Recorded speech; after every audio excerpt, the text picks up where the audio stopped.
Hi everybody, it's Carla from Casey Creates, and I'm glazing today. I have so many things to glaze. As a matter of fact, maybe I'll see if I can turn the camera and show you all of the pottery here. I've done the first step, which is to put this iron oxide wash on all of the pieces. I like to do that because it makes the pieces look more rustic. And so if you'd like to look as I glaze, one of my videos I was showing you how I make a leaf dish. And this is one of the leaf dishes. And this is the iron oxide wash, and you paint it on. It's literally like painting on stain if you were going to stain wood. Well, this is kind of the same process, only I'm staining the clay. And I had started with a real leaf and rolled it into the clay. I have a video of me actually making one of them. And then I molded it on a mold to get the nice little dish shape. And I did a little shortcut with these by, instead of painting it on, I dipped it in a big container full of iron oxide wash. But some of it didn't get on very even, so that when that happens, you just take a sponge and just kind of wipe. And the effect is that it goes down in the grooves and it helps the texture show up. It also gives it a bit more of a brown color after I apply the glaze. Anyway, this one is a little darker than I normally get them, but I'll show you. Maybe I'll just show you the whole process if you're interested. So this is a container of iron oxide wash. It's basically liquid rust, but it's harmless. It stains though, so you'll have to forgive my hands. And then I just either sponge it on or brush it on. This here.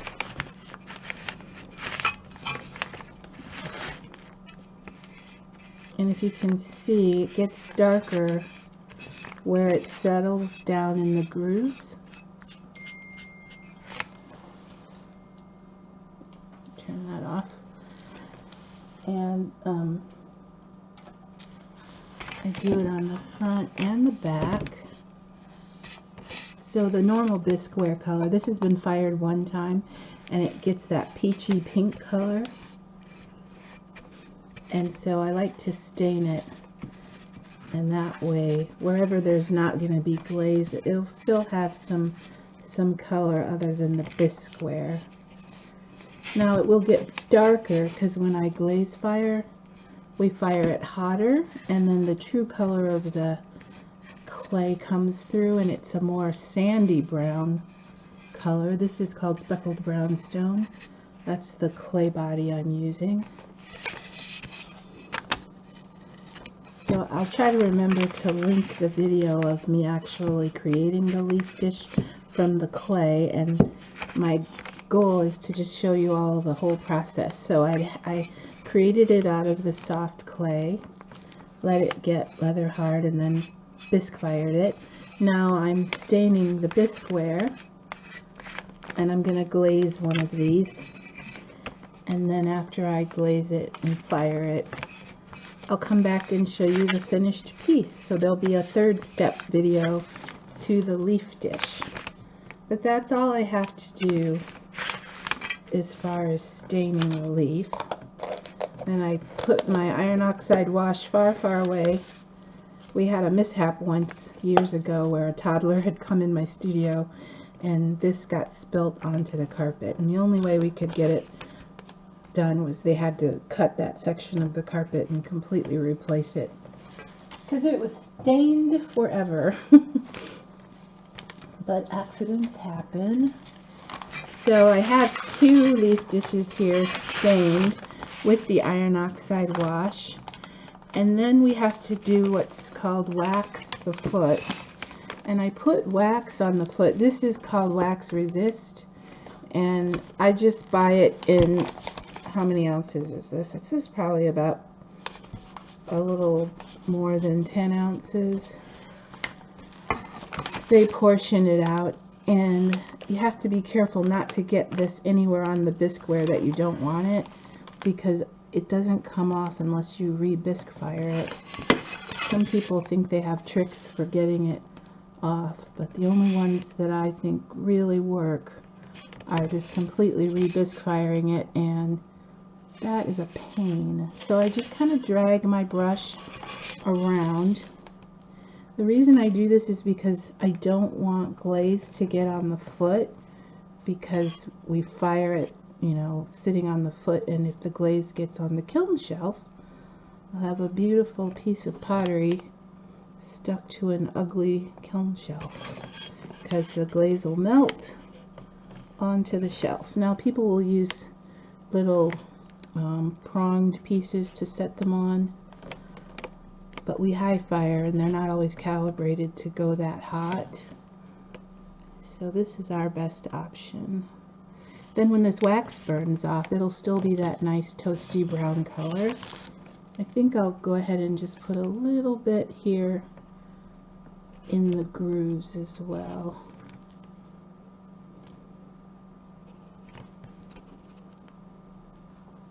So that's what we have to do to all of the pieces before we glaze them. We wax the bottom.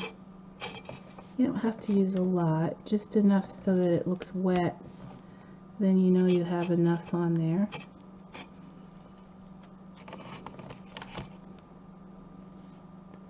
So I'll just wax a couple of them right now. And then I'll show you my glaze combinations. But it'll be interesting if you're not familiar with glazes for pottery. They don't really look anything like the color they're going to fire to, because the chemicals react to the heat and what's in them. So I'll tell you that something is yellow or something is blue, but it won't really look that way as I'm painting it on. So I've got those waxed, and the wax dries really fast. And then I'm going to use one of my favorite glazes, is called Textured Chrome. And it's a cone 5/6 glaze. And this is an example of how it doesn't look anything like the green that it's going to look. This is a very grayish hunter green color. And I want it to resemble a fall leaf, so I like to do two-tone colors. So I'm going to put the green on first, and I just tend to put it on just in a way that suits me, that I think might come out nice. I do this a lot, so I don't overthink it anymore. Now I could wax my stem to be sure I don't get any glaze on it, but I'm just going to be as careful as I can and just kind of get my brush down in that little crevice there. When you brush glaze on, it's good to put a couple coats. People typically say to use 3 coats, but like I said, I've been making these leaf dishes for so long now, I don't always use 3 coats. I just kind of lay it on rather thick, and they always turn out nice. Plus, when I do these, like I said, I like for them to look like a fall leaf that's changing color. So it's okay if the color, the brightness or vibrancy of the color is if it varies a little bit. So I'm getting set up here to kind of make my own little glazing factory, because I have to have all of these pieces finished hopefully by Monday. It's Saturday, and I'm just looking at it as a craft project to sit and enjoy. It's been a while since I've really gotten a full body of my clay work finished, so it's quite satisfying this last few weeks to just really work and have some pieces. And I never create with the idea of how much can I sell these for. If I do that, then I end up kind of missing out on the joy of actually creating the pieces. So I create for the enjoyment of it, and then the icing on the cake is if somebody actually wants to purchase it. So you can see I've just put glaze in various areas like so, and since I have the green out, I'll do a second one with that same color combination. And it's not exactly like painting because I'm really just kind of laying the glaze on. If you brush back and forth too much, you just end up kind of wiping the glaze back off. So I'm almost puddling it on and then moving it over the surface of the clay. And these pieces will end up going to about 2100, a little over 2100 degrees, and they'll do what's called vitrify and become glass-like. And then because we fire them to a higher temperature, they then become safe to eat out of. Some people can even, you know, if like it's a mug, we put them in and out of the microwave and it won't hurt. So some glazes, though, if they have a lot of the chromium, is that the one? Anyway, you got to check and make sure it's food safe. The labels will tell you, though, which ones are and which ones aren't. This one happens to be food safe, but I don't see people typically eating out of the leaf dishes. Not that you couldn't, but they usually just serve as little trinket dishes or candy dishes, those kind of things. Usually people put dry goods of some sort, or nothing in them at all, just let them serve as a decorative piece. And I get lots of people to compliment me and say how they love their leaf dish and they pull it out every year, or they leave it out in certain spots where it serves as a decoration. So I like that. And so I'm going to just leave this amount of green on here, and any area that you see that's still brown, I'll put, I think I'm going to use my Goldenrod Shino, which is like a golden color. So I just keep a dish of water close by to clean my brush. You know what, though? I'm going to do the back of this one now. Let's see. I'll do the back of this one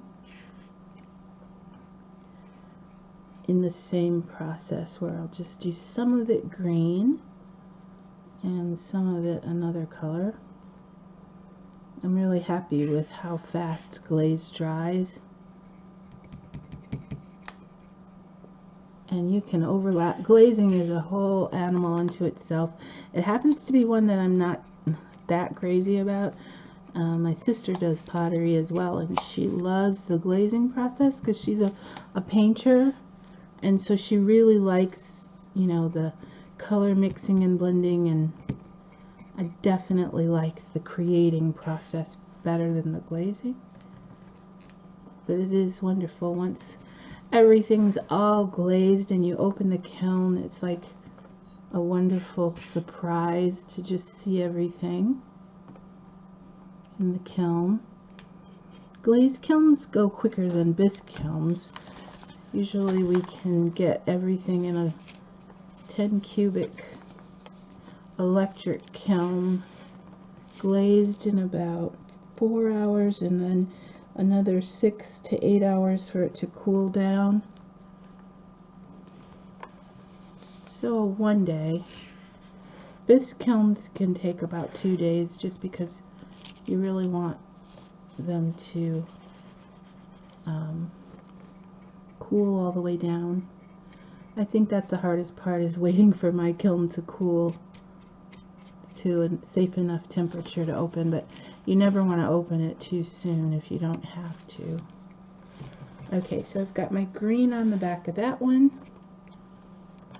I'm going to put my green on the back of this one because I want to close it up, clean off my space here, and open the other color so I don't make too much of a mess. So I'll finish putting the green on this one, and then I'll come back and glaze the other color with you. So I've been sitting here trying to decide if I want to use Goldenrod Chino, which is, what is this brand? Coyote, and this is the Goldenrod Chino color. I don't know if it's showing up as yellow as it is. And then this one's called Mocha Chino, and I don't think I've used this one. Let me shake it up really good. But you know what? I think I'm going to go with the Mocha Chino because I don't want that stark yellow contrast. So I have, I gotta find a different paintbrush. That's not the one I think that'll work best. We'll be right back. Okay, so I've got my Coyote Mocha Chino. I have a cute little whisk here. I want to whisk this and make sure. Yeah, there's a little thickness there on the bottom. I should probably blend in.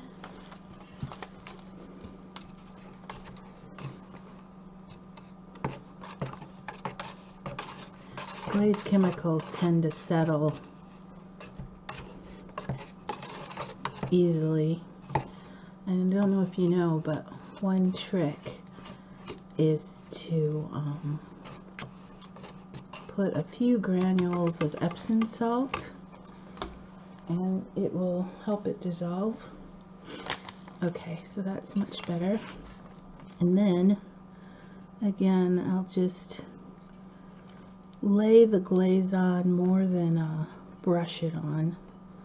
And if you do this and are worried about getting glaze on the stem, just wax the stem like I did on the foot, and then if any glaze gets on there, it'll burn right off. So I'm going to try this one. I also have my standby glaze that I love called Nutmeg, and it really looks just like freshly ground nutmeg, the color, but it's sort of a satin finish. It's not very shiny, and I do like the contrast when I'm glazing of a little bit of a satin. If one glaze is going to be shiny, then I kind of make the other one a little more matte. So those are the only two spaces that I didn't have any green. I'm going to let these rest for a minute and dry some, and then do this one while that one is drying. So I always used to take all of my pieces to the studio and glaze and then fire at the studio, but since my sister has the same kilns that we use at Clayworks, it's been really fun to just go to her house and glaze and then load her kiln, and she's so kind to let me use it. Plus she's been getting ready for a little neighborhood craft fair using her own work, so she'll often have extra space, so we don't waste the energy. We go ahead and load it as full as we can. And then it's a fun reason to visit with each other. So the glazing process is more fun when you can have a partner to share the time with, or a friend. Okay, so I'm just gonna lay this on again, and you can see why if I were to scrub back and forth, because it's not completely dry yet, it would just basically come off. That's why I'm just kind of dabbing it on and letting it fill in to the crevices there.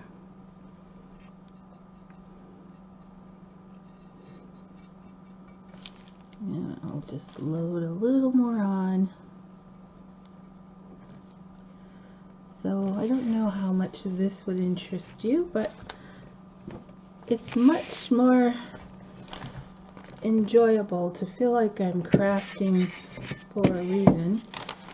Here in North Carolina, well, I say North Carolina, again, I'm in South Carolina, but I'm so close to the border, you can literally walk from across the state line, and I'm usually, we lived in North Carolina for so long, it's going to take me a long time to remember that I don't live there anymore, but this entire region, mostly North Carolina though, is very well steeped in the craft traditions, woodworking, clay, weaving,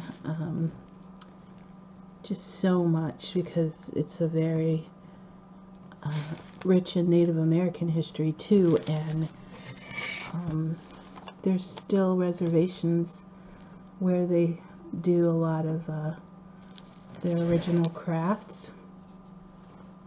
And then we've got the Gullah people and the people that still do the sweetgrass baskets. Is that the grass they call it? I think it's called sweetgrass or seagrass. And we have Sea Grove, which is a big potters community in North Carolina. And I had my students learn about Dave the Potter, who was a slave that made pots for the plantations. He was very interesting. He signed all of his pots, even though he wasn't legally supposed to be able to read or write, but he did read and write, and was literally risking his life signing his name to his pieces. You can look him up. It's his really inspiring story about his work. And what's even more exciting is his pieces that were like mostly jug forms, go for thousands and thousands of dollars now. Some people had them in their front yards, just as planters, having no idea the value of the pieces that were in their yard. Yeah, so his name was Dave the Potter. He had a last name, I'm sorry, I should know that, but it escapes me right now. But if you were to look up Dave the Potter, you would find the story of his life. And there's a children's book about Dave the Potter. He had, well, maybe I won't give it all away, but he also overcame physical challenges and was still able to make pots on the potter's wheel. So if you think that might be a story that interests you, there you go. I think it's a good one for kids to know.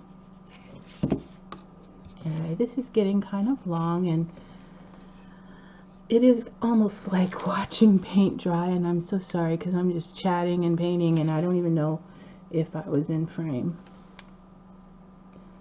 So I guess I'll know by how many views I get whether anybody thought this was horrendous or not. But I hope you're here just because you enjoy visiting with me, because that's why I'm here.